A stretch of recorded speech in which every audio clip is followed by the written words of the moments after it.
காற்றின் குரல். ஹலோ மக்களே, மனதின் பக்கங்களோடு காற்றின் குரலாய் உங்களுடன் இணைந்திருப்பது உங்கள் சகி. இன்னைக்கு ஒரு சின்ன பேக்கரியில நடந்த ஒரு விஷயம் ஏதோ ரொம்ப நேரம் மனசை டிஸ்டர்ப் பண்ணிட்டே இருந்துச்சு. மாலை நேரம், வெயில் கொஞ்சம் குறைஞ்சிருந்த நேரம், ரோட்ல நாள் முழுக்க அடிச்ச வெப்பம் இன்னும் கொஞ்சம் காற்றுல இருந்துச்சு. Juice shops lights, bakery smell, சாலையோர தோசை, அதுக்குள்ள ஈவினிங் கிரவுட். அந்த நேரத்துல ஒரு காஃபி குடிக்க பேக்கரிக்குள்ள போனேன். அங்க யூஷுவல் கிரவுட், ஓவன் ஹீட்டு, ஃப்ரெஷ்ஷான puff smell, cake counter lights, சில காலேஜ் ஸ்டூடெண்ட்ஸ் சிரிச்சுக்கிட்டு இருந்தாங்க. ஒரு ஃபேமிலி ஸ்நாக்ஸ் வாங்கிட்டு இருந்தாங்க. நானும் ஒரு கோல்ட் காஃபி ஆர்டர் பண்ணிட்டு சைட் டேபிளில் உட்கார்ந்தேன். அப்போதான் என் ஆப்போசிட் சைட் டேபிளில் இருந்த ஒரு வயசான மனிதரை கவனிச்சேன். ரொம்ப நீட்டாக ட்ரெஸ் பண்ணியிருந்தாரு. Light blue shirt, white hair, அழகா சீவி இருந்தாரு. அவர் டேபிள் மேலே ஆல்ரெடி ஒரு சின்ன பேஸ்ட்ரி பாக்ஸ் இருந்தது. ஆனால் அதை அவர் டச் பண்ண கூட இல்லை. சும்மா பேக்கரி டோரையே பார்த்துட்டு இருந்தாரு. கொஞ்ச நேரம் கழிச்சு ஃபோன் எடுத்தாரு. ஸ்க்ரீன் ஓப்பன் பண்ணி திரும்பவும் லாக் பண்ணிட்டாரு. அதுக்கப்புறம் வாட்சை பார்த்தாரு. திரும்பவும் டோரை பார்த்தாரு. அந்த சைக்கிள் தான் ரிப்பீட் ஆகிட்டே இருந்தது. முதல்ல யாருக்கோ வெயிட் பண்றாருன்னு தான் நினைச்சேன். ஆனா கொஞ்ச நேரத்துல பேக்கரி ஸ்பீக்கர்ல சடனா பர்த்டே சாங் பிளே ஆச்சு. ஹாப்பி பர்த்டே டு யூன்னு. அங்க இருந்த எல்லாரும் அந்த சைட் திரும்பி பார்த்தாங்க. ஒரு சின்ன பொண்ணுக்கு கேக் கட் பண்ணிட்டு இருந்தாங்க. போட்டோஸ், சிரிப்புகள், மொபைல் ஃபிளாஷ்னு அந்த பேக்கரி ஃபுல்லா ஒரு ஹாப்பி நாய்ஸ் இருந்தது.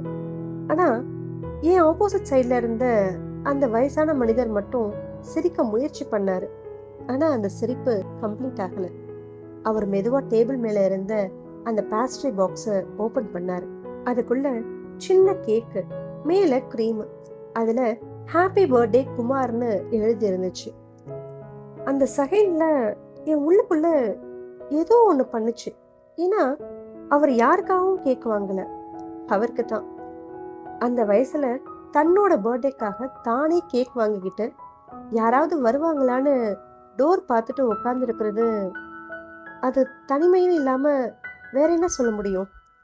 பேக்கரியில ஏசி இருந்தாலும் அவருடைய முகத்துல மட்டும் ஒரு டயர்டான ஒரு வெப்பம் இருந்துச்சு. ஒரு நாள் முழுக்க யாரோ ஒருத்தருடைய காலுக்காக வெயிட் பண்ணி டயர்டான மனசு மாதிரி. அவர் மெதுவா கத்தி எடுத்தாரு. கேக்க கட் பண்ண முயற்சி பண்ணாரு.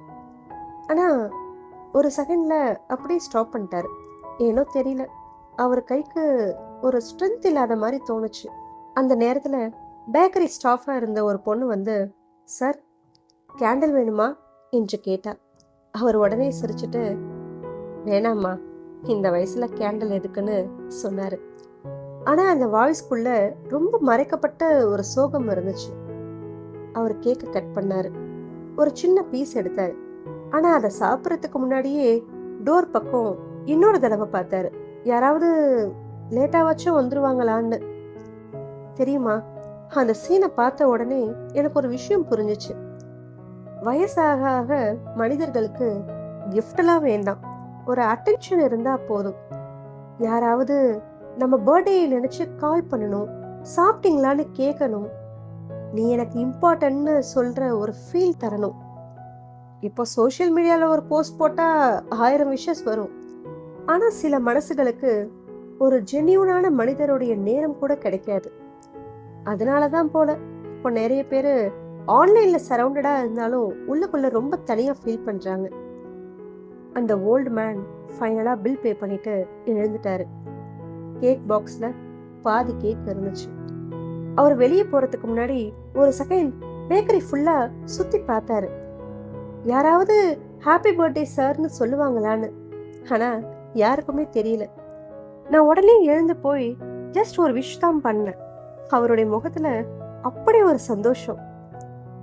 அவர் மெதுவா வெளியே போயிட்டாரு. வெளியில இன்னும் சம்மர் ஹீட் இருந்துச்சு.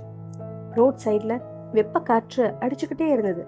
ஆனா அந்த மனிதருடைய தனிமை மட்டும் அதை விட சூடா இருந்துச்சு. வீட்டுக்கு வந்த பிறகும் அந்த சின்ன கேக், அந்த அன்டச் ஸ்மைல், அந்த எம்டி சேர் மைண்ட்ல இருந்து போகவே இல்லை. சில பர்த்டேஸ் வயசை செலிப்ரேட் பண்ணாது. யாராவது நம்மளை பத்தி நினைக்கிறாங்களான்னு தான் அமைதியா வெயிட் பண்ணும். சரி, இது வரைக்கும் மனதின் பக்கங்கள் பார்த்தோம். இன்னைக்கு உங்க வாழ்க்கையில இம்பார்ட்டண்டான மனிதர்களை பர்த்டே வந்தா மட்டும் இல்ல, சும்மா நேரத்துல கூட நினைச்சு பேசுங்க. சில மனசுகள் ஒரு கால்காக கூட ஒரு நாள் முழுக்க அந்த கதவையே பார்த்துட்டு இருக்கும். மீண்டும் ஒரு இரவில் இன்னொரு பக்கத்துடன் சந்திப்போம். நன்றி.